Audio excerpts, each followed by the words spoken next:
Continuamos. 9 de la mañana con 21 minutos, 9 con 21. Ya se encuentra con nosotros como todos los martes el abogado Carlos Ramón Campos Chávez, a quien me da gusto recibir. ¿Cómo le va, abogado? Ángel, muy bien. Buenos días, adelante. Te Buenos escuchamos días. con atención. Bueno, vamos a entrar al punto, a la materia del día de hoy. En las últimas semanas han pasado acontecimientos muy interesantes de coyuntura de seguridad nacional por lo internacional. Desafortunadamente, nuevamente nuestro país fue protagonista en las notas internacionales y nacionales de asesinatos. Ahora sí que no podemos pintarlo de otra manera. Un asunto criminal contra 4 afroamericanos, 2 mujeres y 2 hombres en la ciudad de Matamoros, Tamaulipas, la frontera con los Estados Unidos, ¿no? Obviamente sabemos que Tamaulipas ha estado de lustros, una década y media de atrás para adelante, con conflictos en temas de seguridad regional en nuestro país. Por la zona fronteriza, bueno, ha sido una zona muy complicada de control policiaco, de control social, para mantener la paz y seguridad en las zonas correspondientes. Bueno, hace unas semanas, bueno, hace unos días, vino esta situación, se presentó, y obviamente por ser ciudadanos, en este caso norteamericanos, pues llamó la atención del gobierno de los Estados Unidos, y obviamente también, y aquí viene nuestro apunte del día de hoy, también por la contestación del presidente por parte de congresistas de los Estados Unidos, sobre todo el Partido Republicano, donde están empujando una agenda en el Congreso, aquí viene lo delicado, para que los grupos criminales, en este caso del crimen organizado, sean declarados grupos terroristas, y de esta manera el gobierno de los Estados Unidos pueda, pues, más o menos intervenir con mayor facilidad a los temas de seguridad nacional e interior para poder parar estos grupos que para ellos ya son técnicos. Ahora sí que para ellos, una vez que los cataloguen dentro del parámetro, en este caso grupos terroristas, pues ya los considerarán como una amenaza directa a su seguridad nacional. Permítanme colocarles un contexto a quienes están escuchando. Cuando México perteneció al Consejo de Seguridad en su 5ª edición, un trabajo de investigación que estuve realizando, que ya se finalizó afortunadamente, uno de los asesores abogados en la 4ª edición 2009-2010 sugirió al Estado mexicano en la 5ª edición que Naciones Unidas, el Consejo de Seguridad, no pusiera a los grupos del crimen organizado dentro de la lógica de los grupos terroristas, porque esto iba a implicar que el Consejo de Seguridad pudiese intervenir directamente, en este caso, a nuestro país para parar estas situaciones. Obviamente eso no se presentó en la agenda, pero obviamente siempre la situación procesal dentro de esas instancias siempre es una posibilidad, ¿no? Por su probabilidad. En este caso no es Naciones Unidas, en este caso Estados Unidos. La política interior de Estados Unidos, si llegase a decretar, a aprobar una iniciativa donde diga que los grupos, en este caso el crimen organizado, sean declarados como grupos terroristas, el tratamiento, y aquí viene una de mis conclusiones, es un tema muy complejo y delicado, puede modificar la agenda bilateral de seguridad entre México y Estados Unidos, porque ya no estaríamos hablando de grupos criminales transnacionales, sino ya de grupos terroristas transnacionales, que cambia completamente el panorama y el tratamiento, porque obviamente las exigencias, las obligaciones, los acuerdos tras bambalinas, que seguramente los tienen, pues obviamente tendrán otro tratamiento. Obviamente el presidente no se quedó callado. El jueves de la semana pasada ejerció ahora sí que su libertad de expresión como presidente y como representante de todas las mexicanas y los mexicanos, y le dijo, pues obviamente desde la lógica nacionalista, que al presidente, bueno, le queda bastante bien esa camisa. Comentarlo, a juicio personal me gustó mucho la posición del presidente al respecto, hasta cuando colocó y criticó en este caso el papel de la OEA, pero antes me pareció un posicionamiento contundente como un jefe de Estado, invitando a las autoridades norteamericanas, haciendo la sana distinción entre el gobierno de Joe Biden y los representantes republicanos. Cabe destacar, esto es muy importante, y obviamente, pues el alegato principal es el de la soberanía nacional, ¿no? El de, en este caso, la soberanía, en este caso de la seguridad nacional, para efectos de que nosotros tomemos nuestras decisiones correspondientes, atendiendo a nuestra agenda de política interior. Sin embargo, eso no quiere decir que el problema no esté o se vaya a diluir. El problema está. Y desafortunadamente, aquí lo he comentado desde el año pasado, en agosto, cuando estaba el debate del tema de la Guardia Nacional, que ahorita, bueno, ya sí se aprobó la militarización. Se aprobó la militarización, en este caso, de la Guardia Nacional hasta años después, 2028. El punto es de que el problema no se ha resuelto. Y lo más seguro que la siguiente administración arrastre este problema, pero acumulado. Porque aquí viene nuestra preconclusión. El problema, la epidemia del fentanilo, que en este caso los Estados Unidos. La adicción que existe estaba ahorita leyendo un reporte, por ejemplo, ¿no? Se están presentando 254 muertos por sobredosis al día en Estados Unidos. 254. Para Estados Unidos es un problema enorme. Son miles al mes. Estamos hablando de un problema de salud pública impresionante, vaya. Pero vámonos a eso. La cantidad de capital económico que están inyectando al país, que sería interesante tener el dato de cómo, si tenemos que las remesas mexicanas legales son el segundo ingreso nacional, ¿cuánto será el ingreso del crimen organizado en nuestro país? Estamos hablando, y lo voy a comentar con mucha responsabilidad, es un gobierno dentro de un gran gobierno, en este caso el gobierno federal. Por no decir un estado dentro de otro estado. Porque lo que hicieron los grupos, en este caso criminales en Matamoros, justicia por su propia mano, que es anticonstitucional, y colocar a los presuntos responsables en uno de los parques principales en Tamaulipas, te está diciendo, o sea, a los ojos del mundo es, ¿y quién manda en México? ¿Dónde está el orden, la paz, la seguridad? ¿Dónde está el Estado mexicano? Entonces, es un tema muy delicado. Este sí es un tema de agenda de coyuntura. No es cualquier tema. Desafortunadamente, pues bueno, esta administración no pudo resolver el problema, hay que decirlo. Lo tienen que aceptar y reconocer. En el último informe que declaró el presidente, comentó que en temas de seguridad se han quedado cortos. Obviamente, pues tiene que manejar, tiene que darle su dosis, ¿no?, correspondiente. Pero bueno, el punto es que esta fue una situación que se puede volver a repetir.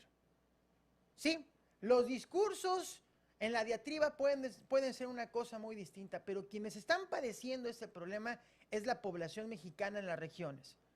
Y esa situación, y obviamente, desafortunadamente, los muertos por sobredosis en los Estados Unidos. Que ahí Estados Unidos también tiene que asumir su responsabilidad, su corresponsabilidad, porque eso es una agenda compartida. Es muy fácil exigir, pero no tomar responsabilidades. Y bueno, como toda relación, tiene que haber derechos, pero también obligaciones. Y ahí los Estados Unidos y las entidades federativas que tienen más soberanía y autonomía que las nuestras, tienen una triple responsabilidad, junto con los condados, para entender la situación de la sobredosis que está sucediendo en Estados Unidos, las adicciones y obviamente ponerle un alto, buscar la manera de poder reducir el consumo de estas sustancias. Hablaba el presidente mismo ayer, ¿no?, sobre esta red que hay presuntamente en Estados Unidos a través de las tecnologías de la comunicación, internet y todo eso. Dice, pues ustedes deben de atacar ahí. ¿Qué han hecho allá en Estados Unidos? Y pareció un buen punto, ¿no? Eso es algo muy lógico. Todo se mueve ahora por internet. Y no es necesario que salgas, te lo llevan hasta tu casa. Es una problemática bastante difícil. No, y aquí hay algo muy interesante. Hay una lógica del derecho a la privacidad. En Estados Unidos está muy protegido. Si tú mandas por un mensaje, oye, ¿sabes qué? Mándame esta situación a mi casa, pues forma parte de tu lógica de la intimidad, la libertad individual. Que existen en Estados Unidos sentencias históricas donde esa situación está protegida. Pero en efecto, a ver, lo comentaba hace rato, el presidente tiene información que nosotros no tenemos, por obvias y evidentes razones. Si el presidente lo está comentando, es que porque cuando él se ha sentado con las autoridades, en su momento trompianas, ahorita bidenianas, o en este caso con Joe Biden, se han sentado y Estados Unidos le ha exigido a México, hey, ponte las pilas, pues obviamente México no se puede quedar callado. Hey, también ponte las pilas Estados Unidos, porque al final de cuentas quien está alimentando eso es muy importante comentarlo, económica y financieramente, a los grupos criminales en nuestro país, es el mercado norteamericano. Estamos hablando de dólares.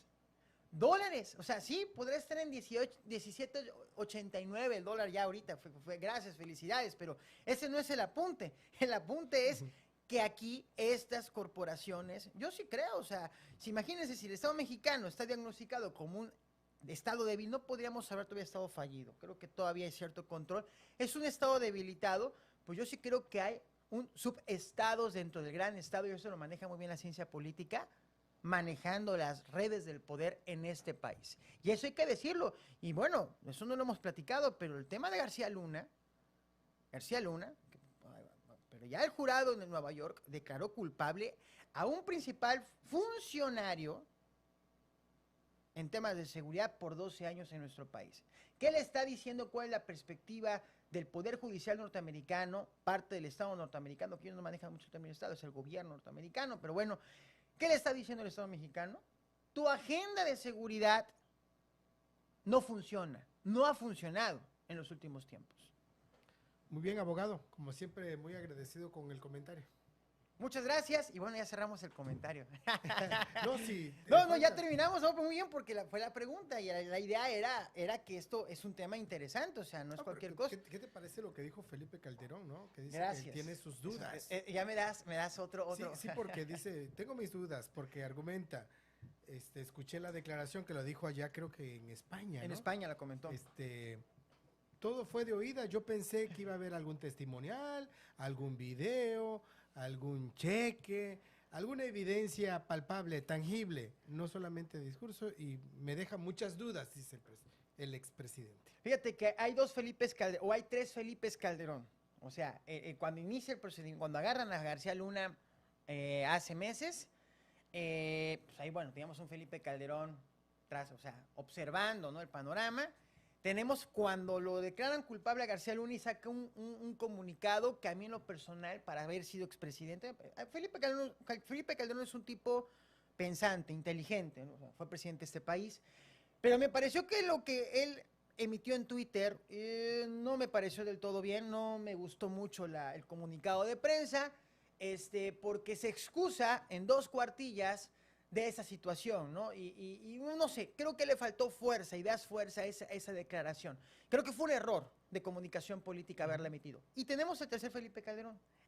Felipe Calderón, mucho más, pues creo que mucho más informado, tiene más información, y el análisis que él comparte es el análisis de otros analistas que hacen esa referencia. Oye, ¿y dónde está? O sea, es un caso emblemático. Si bien es cierto el juicio era privado, no se hizo abierto al público por la naturaleza del asunto, eso también puede pasar en nuestro país, que por cierto ahorita a Lozoya le acaban ya para el juicio oral, seguramente va a ser un juicio también privado, puede ser. En Estados Unidos se decidió por la naturaleza del asunto que fuera privado. Todo lo que escuchamos, por eso yo evité, en una omisión a propósito, dije, no puedo hablar de un tema basado en periodistas. Yo requiero el expediente para poder hablar del tema, porque lo demás son chismes. Y eso sería una irresponsabilidad de nuestra parte. Pero volviendo al punto, yo creo que el presidente Felipe Calderón en ese tercer momento tiene más información, directa, ahora sí que alta información, y lo que sí escuché, y esto lo dice el abogado de García Luna, en una entrevista que le hizo Ciro Gómez Leiva, es que hubiese sido interesante observar una mayor contundencia en las pruebas, que fueron puras testimoniales. Y de gente que aprendieron. Sí, eso me llamó la atención que lo dijera el expresidente. Fueron los testimoniales de testigos que son narcotraficantes que fueron detenidos en mi gobierno. En su gobierno. Entonces ya ahí la calidad probatoria o la calidad de la carga probatoria. Tú me metes al bote y cuando te agarran a ti, obviamente que voy a declarar contra ti. Eso es una situación natural, ¿no? Ese tipo de delitos, las testimoniales son insuficientes. Tú requieres cargas probatorias de cuentas bancarias, lo dijo el presidente Calderón el día de ayer, expresidente Calderón. O sea, toda la lógica financiera de cómo, en este caso, García Luna se hizo de capital, porque eso sí, estaba yo leyendo una nota que le descongelaron cuentas de $700 millones. o sea, estamos hablando de un mundo de capital que quizá también es exagerado, no lo sé. A ver, es que aquí, y es donde el periodismo tiene que generar mayores estilos de precisiones, y también el Poder Judicial es, a ver, ¿por qué lo aprendiste? ¿Y qué pruebas consideraron para que lo colocaran como culpable? Para efectos de generar ya un juicio en la opinión pública y no sean interpretaciones. Me parece que las declaraciones del presidente Calderón, más allá de que sea cierto o falso, me parece que son dentro de la lógica de una lógica probatoria de un Estado de Derecho, son congruentes y consecuentes. Porque, a ver, también hay que decirlo, obviamente aquí el más afectado de esta situación, pues obviamente no solo es Felipe Calderón, que lo es, sino también los gobiernos del régimen panista, porque fue un funcionario que estuvo 12 años en altos cargos en materia de seguridad. Entonces, ¿qué le estás diciendo tú al Estado mexicano y a los gobiernos en esa coyuntura? Compañeras y compañeros, durante esa administración, la seguridad estuvo en vilo. Muy bien, ahora sí, muchas gracias, abogado. Muchas gracias, Ángel. Hasta el próximo martes. Son las 9 de la mañana, 37 minutos. Momento del corte, regresamos enseguida. En Poder Informativo las noticias son de verdad. Manda tu denuncia o comunícate